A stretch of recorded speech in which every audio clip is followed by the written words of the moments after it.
안녕하세요. 재테크의 기본에 대해서 강의를 할 강사 헨리입니다.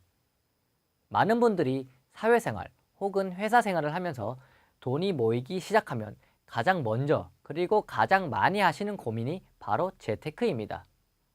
이러한 재테크 수단으로 가장 많이 사용되는 것이 바로 주식 투자겠죠.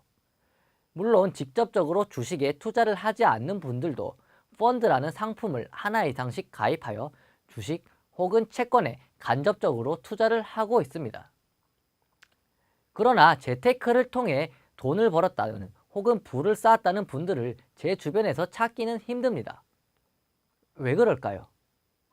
대부분의 분들이 주식 혹은 채권이라는 상품이 무엇인지 혹은 그 본인들이 투자하고 있는 기업이 정말 좋은 기업인지 나쁜 기업인지 알고 투자하기보다는 단순히 주변에서 혹은 옆에서 이 주식이 좋다더라 혹은 방송에서 이 주식을 사면 좋다더라 라는 소문만으로 투자를 하시는 경우가 대부분이기 때문입니다.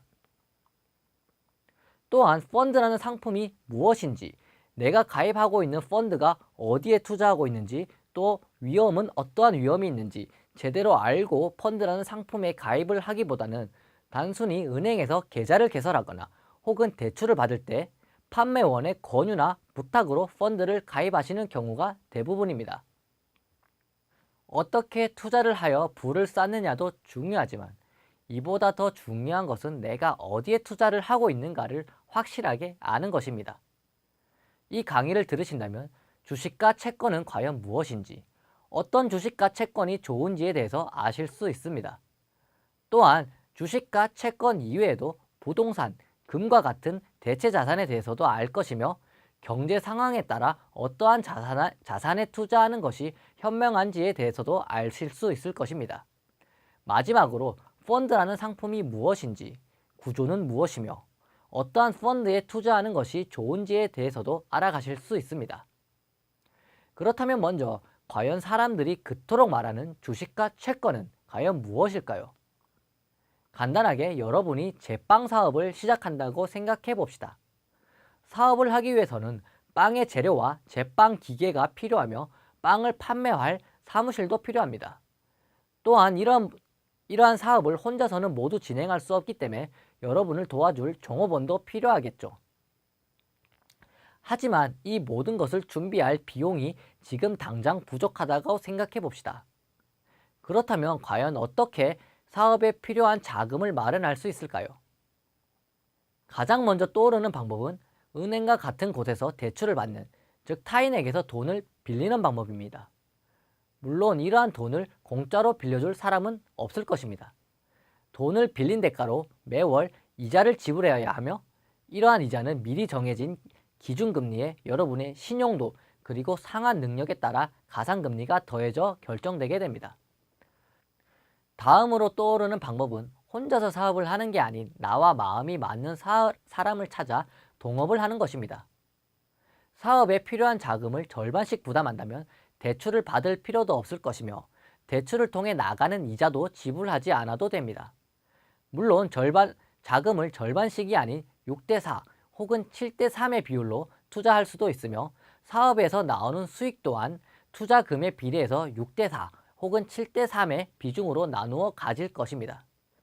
물론 동업자가 2명이 아닌 3명, 5명, 많게는 10명이 될 수도 있겠죠.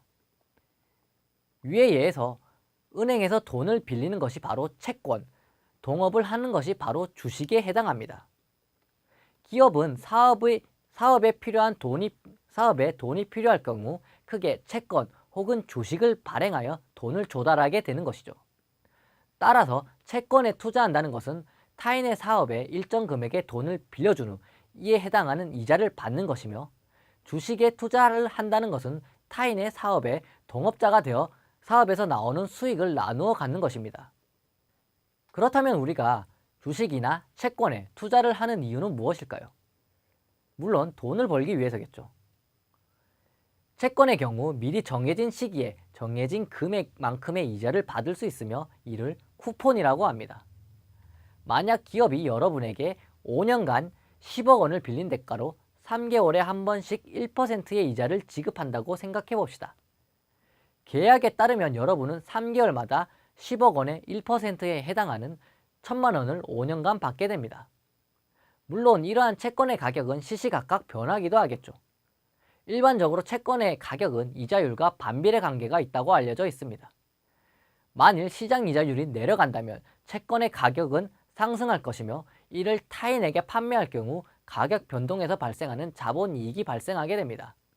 그러나 반대로 시장 이자율이 상승할 경우 여러분이 가지고 있는 채권의 가격은 하락할 것이며 이를 타인에게 판매할 경우 자본 손해가 발생하게 됩니다. 물론 만기까지 채권을 팔지 않고 보유할 경우 원금에 해당하는 10억 원을 받게 될 수도 있겠죠. 그렇다면 과연 주식은 어떨까요? 모두들 잘 아시다시피 주식의 각각은 시시각각 변하며 대부분의 투자자는 이처럼 주가 상승, 즉 가격 변동으로 인한 자본 이익만을 목적으로 주식에 투자합니다. 그러나 주식에도 채권의 쿠폰에 해당하는 배당이 존재합니다. 기업이 1년간 사업을 하여 벌어들인 돈에서 원가 등 각종 비용을 제하고 남은 순이익 중 일부를 투자 비중에 따라 나누기도 합니다. 이를 주식에서 배당이라고 말합니다. 채권과의 차이가 있다면 일반적으로 채권은 쿠폰을 언제 지급할지 또한 얼마를 지급할지가 사전에 명시되어 있지만 주식의 배당은 그렇지 않으며 필수적으로 지불해야 할 요소도 아닙니다. 위의 내용을 정리하자면 채권과 주식은 기업이 사업을 하기 위해 필요한 자금을 조달하는 방법입니다. 채권에 투자한다는 것은 기업에게 일정한 금액의 돈을 빌려주는 것이며 사전에 정해진 시기에 따라 이자율만큼의 이자를 받게 됩니다. 만기 시에는 원금에 해당하는 금액을 되돌려받으며 만기 이전에 채권의 가격이 상승할 경우 이를 타인에게 팔 수도 있습니다. 주식에 투자한다는 것은 기업의 주인으로서 동업을 하는 것과 같은 의미이며 사업으로 인해 수익이 발생할 경우 배당을 통해 수익금의 일부를 받을 수도 있습니다. 채권과 다르게 주식은 기업이 파산하기 전까지는 만기가 존재하지 않으며 가격이 상승할 경우 역시나 타인에게 팔 수도 있습니다. 이번 시간에는 투자에서 가장 많이 이용되는 주식과 채권이 무엇인지에 대해 간략하게 알아보았습니다. 다음 시간에는 이러한 주식과 채권에 분산하여 투자하여야 하는 이유에 대해 알아보겠습니다. 네, 감사합니다.